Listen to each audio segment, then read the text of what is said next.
올해 수능 이래는 한파 없이 맑고 일교차가 큰 날씨가 될 전망입니다. 기상청은 11일까지 평년보다 기온이 2도 낮고 바람이 강하겠지만 예비 소집일인 12일 이후 기온이 점차 오르며 평년 수준을 회복할 것으로 내다봤습니다. 평창군이 지역 소멸 위기 대응의 일환으로 닭 키워드림 정책을 펼치고 있습니다. 평창군의 닭 키워드림 정책 시리즈, 오늘은 교육과 장학 분야 사례를 전해드립니다. 원주시 시설관리공단 이사장이 지인의 땅에 있는 폐기물을 처리하기 위해 공단 소속 장비와 환경미화원을 동원한 사실이 알려지면서 논란이 일고 있습니다. 원주시의 감사도 1년 가까이 지지부진하면서 비난이 쏟아지고 있습니다. 10일 오전 11시 36분쯤 화천군 간동면 방천리에서 난 산불이 약 2시간 만에 꺼졌습니다.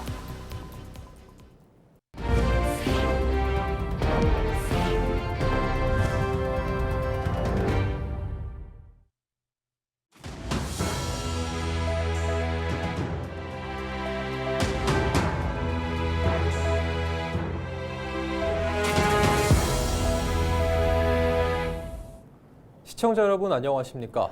헬로티비 뉴스입니다. 올해 수능일은 한파 없이 맑고 일교차가 큰 날씨가 될 전망입니다.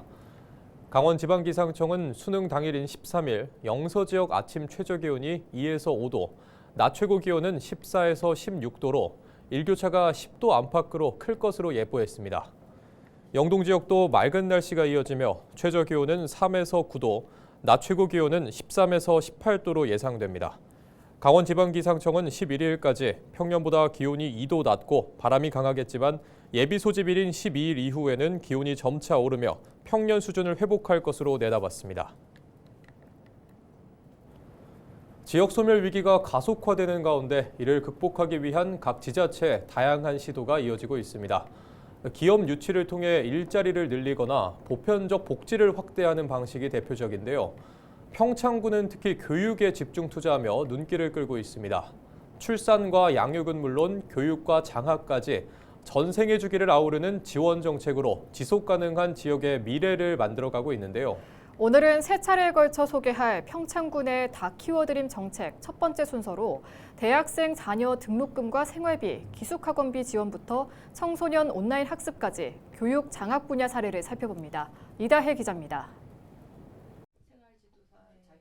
평창에서 두 아들을 키워 타 지역 대학에 보낸 지영정 씨. 지난해 둘째 아들까지 대학에 진학하면서 등록금과 생활비 등 학자금 부담이 크게 늘었습니다. 남편과 함께 자영업을 하며 맞벌이를 이어가고 있지만 한 자녀당 연간 1,000만 원이 넘는 비용은 가정경제에 적지 않은 부담이었습니다. 하지만 평창 인재육성장학재단의 장학금 지원으로 숨통이 트였습니다. 전액 장학금을 받은 데 이어 내년부터는 새로 신설된 생활비 지원 혜택까지 받을 수 있게 된 겁니다. 보통 아이들 방세하고 생활비 하면 여기서 100에서 150 정도 들어가거든요. 그러니까 그런 돈들이 이제 보통 가정에서 큰 돈이 되잖아요. 그렇죠? 근데 이제 올해 같은 경우는 그 생활비 지원도 해 주셔서 거기에 많이 도움이 되죠. 평창에서 세 자녀를 키우고 있는 안성희 씨는 요즘 사교육 부담이 한결 줄었습니다. 중학생인 첫째가 평창군 내 온라인 학습 지원 프로그램 평창런을 전액 무료로 이용하면서 학원 대신 집에서 공부하고 있기 때문입니다. 평창런은 서울시가 학생들에게 제공하는 유명 온라인 강의 사이트 이용 서비스를 평창군이 벤치마킹해 올해 처음 도입한 사업입니다.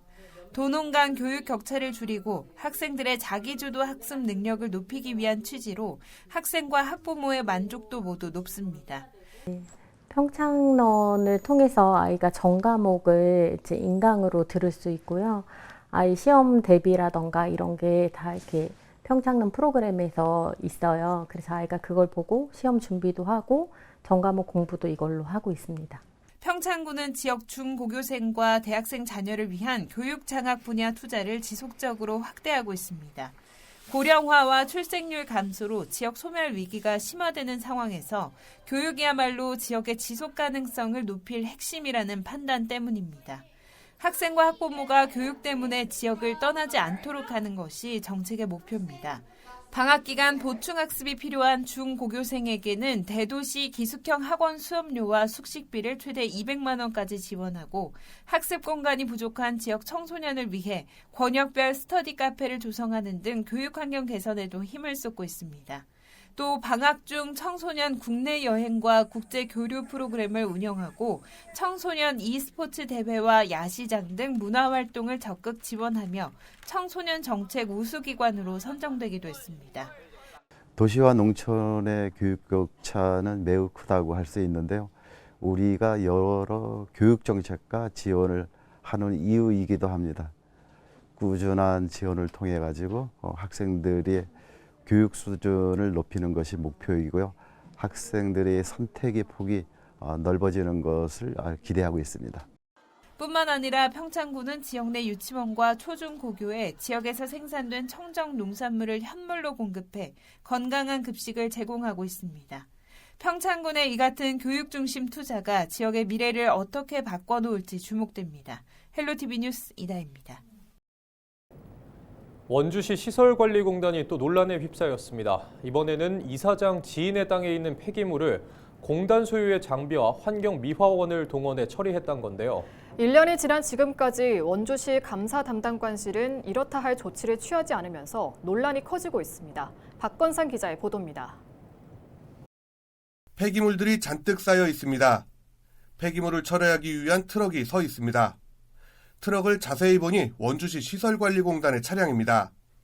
지난해 11월 원주시 시설관리공단 이사장이 지인의 폐기물 처리 부탁을 받고 시설관리공단 소유의 장비와 환경미화원들을 동원한 사실이 알려지면서 논란이 일고 있습니다.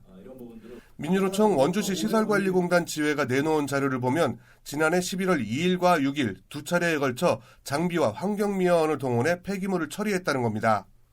정식 민원도 아닌 이사장의 지인이라는 이유로 장비와 인력이 동원됐는데 당시 원주시청 소유의 집게차까지 동원됐다고 밝혔습니다. 이사장이 어떤 저희는 개인적이라고 봅니다. 개인적인 업무에 직원들을 동원했던 사례들이 오늘 좀 확인이 된 걸 알려드립니다. 사실 공단에 있으면서 계속 이런 제보들은 저희에게 들어왔는데 실제로 현장을 찾아봤습니다. 지금은 1년 전과 다른 모습으로 변해 있습니다. 현재 이곳에는 공장으로 추정되는 건물 여러 동이 들어서 있습니다. 지난해 11월 당시 5톤 화물차 2대 분량의 폐기물을 처리하기 위해 원주시 시설관리공단 소속 장비와 환경미화원들이 동원됐습니다. 해당 사건은 원주시의회에서 불거졌습니다. 이상길 원주시의원은 제보를 받고 의회에서 문제를 지적하자 담당 부서에서도 부적절했다는 취지의 대답을 들었습니다. 공공의 목적을 위해서 써야 될 장비를 사적으로 쓴다는 게 이게 잘못이라고 보거든요. 제가 볼 때는 이런 거는 어떻게 보면 빨리 신속하게 감사를 해서 앞으로 이런 행정을 안 하도록 노력을 했어야 되는데 너무 오래 걸리다 보니까. 이에 대해 원주시 시설관리공단 이사장은 추후에 사실관계를 밝히겠다며 급하게 자리를 피했습니다. 다음에 배려가 하면은 그때 답변을 얘기하겠습니다. 조남현 이사장은 취임 후 업무 추진비 부정사용과 땅 투기, 청소행정의 부실 등의 의혹이 끊이지 않으면서 노조와 마찰을 빚어왔습니다. 헬로티비 뉴스 박건상입니다. 10일 오전 11시 36분쯤 화천군 간동면 방천리에서 난 산불이 약 2시간 만에 꺼졌습니다. 산림소방당국은 헬기 9대와 인력 80여 명을 투입해 오후 2시 10분쯤 큰 불길을 잡았다고 밝혔습니다. 산림당국은 불을 완전히 끄는 대로 정확한 화재 원인과 피해 규모 등을 조사할 방침입니다. 강원특별자치도는 보호시설 부족 등으로 인한 유기동물 안락사 제로화를 달성했다고 밝혔습니다. 강원도에 따르면 올해 9월 말 기준 질병 등으로 인한 도내 유기동물 안락사율은 9.1%지만 보호시설 부족으로 인한 안락사는 없는 것으로 나타났습니다. 이는 공간 부족으로 인한 안락사를 막기 위해 보호시설과 사료비 예산 등을 늘리고 입양 활성화 정책을 추진한 결과입니다. 도내 동물보호센터는 2022년 8개소에서 올해 17개소로 늘었으며 유기동물 구조 보호를 위한 예산은 같은 기간 6억 원에서 11억 원으로 증가했습니다. 김진태 도지사는 앞서 취임 직후인 지난 2022년 7월 유기동물 안락사 제로화를 추진하겠다고 선포한 바 있습니다. 이어서 김진태 강원지사의 기자간담회 현장 발언 들어보시겠습니다.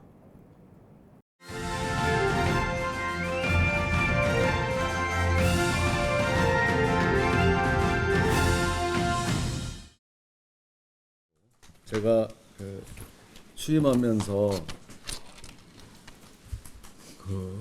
안락사 제로를 하겠다 공약으로 그렇게 했는데요. 안락사 제로가 이미 달성이 됐습니다. 강원도는 안락사 프리존이 됐다고 선언합니다. 여러분들 그 유기견 보호센터에 가면 그 많은 그 유기견들이 그렇게 있는데요. 거기에 이 안락사라는 거는 질병 때문에 정말 그 고생하는 아이들은 이제 또 이제 안락사를 이렇게 하는데요. 그거 외에도 안락사를 그전엔 많이 했었습니다. 왜냐? 이 공간은 부족하고 사료비 뭐 이런 거 많이 들어가고 하니까 이 아이들이 병이 없는데도 어느 정도는 안락사를 시켰던 거예요. 그 사료비 아끼려고 안락사 하는 일은 없게 하자. 이 센터가 부족하다고 해서 안락사 하는 일은 없게 하자 해서 이렇게 이미 그런 이유로는 안락사를 하지 않고 있습니다. 그런데 이제 그 질병으로 인한 안락사만 하는데 그게 우리 강원도가 9.1% 들어온 아이들 중에 그거는 지금 하고 있고요. 그것도 전국 평균이 15.8%에 비해서 굉장히 적은 수치입니다. 그렇게 하다 보니까. 그렇게 하기 위해서는 이제 대략 이런 그 세 가지 방향으로 우리가 접근을 하는데요. 이 보호센터가 좀 잘 돼 있어야 되겠죠. 보호센터 시설 현대화 작업을 그동안 3년 동안 계속 해왔습니다. 그리고 뭐 사료비 또 그거 관리하는 분들 인건비 그런 비용이 또 들어가겠죠. 그럼 이제 보호 비용이라고 하는데 그런 것도 좀 증액을 시켰습니다. 그리고 이제 제일 또 중요한 거는 입양을 좀 많이 해가시도록 입양 활성화, 홍보도 하고 뭐 여러 가지 그런 활동을 하는데 그렇게 세 가지로 이걸 이렇게 해왔습니다. 강릉 경포호 인공분수 설치를 놓고 찬반 논란이 이어지는 가운데 강릉시가 호수 정비를 우선 추진하기로 했습니다. 강릉시는 지난달 국가유산청에 15억 원 규모의 경포호 보수 정비 사업을 신청했다고 밝혔습니다. 경포호 수질과 생태계 전반을 모니터링한 뒤 결과를 분석해 환경 개선 사업 방향을 결정할 계획입니다. 이와 관련해 경포호 인공분수 설치를 반대하는 시민 모임은 10일 강릉시청에서 기자회견을 열고 강릉시가 잠정 보류한 인공분수 사업을 백지화하고 시민 참여 협의기구 구성을 촉구했습니다. 우리는 경포호수 분수 사업 잠정 보류가 아닌 백지화 선언과 각 계층에 참여하는 경포 관리와 이용에 관한 협의 기구를 구성할 것을 강력히 요구합니다. 강릉 경포호 환경개선 사업은 경포호수에 높이 100m 규모의 인공분수와 수중 폭기 시설 등을 설치하는 사업으로 찬반 논란을 겪고 있습니다. 정광열 전 강원특별자치도 경제부지사가 내년 지방선거 춘천시장 출마를 선언했습니다. 정 전 부지사는 기자회견에서 시민의 목소리를 행정의 출발점으로 삼고 공무원과 함께 현실적 해법을 찾는 시장이 되고 싶다고 밝혔습니다. 또 인프라를 종합적으로 재설계해 춘천의 성장 속도가 멈추지 않도록 하겠다고 말했습니다. 강원특별자치도는 8조 3,731억 원 규모의 내년도 당초 예산안을 편성했다고 밝혔습니다. 강원도 당초 예산안 규모가 8조 원을 넘은 것은 이번이 처음으로 지난해 당초 예산 7조 8,059억 원과 비교해 7.3% 증가한 규모입니다. 강원도는 미래 전략산업 육성 분야에 4,558억 원을 투입하며 민생경제 활성화 분야 2조 3,944억 원, 복지 분야 3조 2,661억 원을 편성했습니다. 이상으로 뉴스를 마칩니다. 시청해주신 여러분 고맙습니다.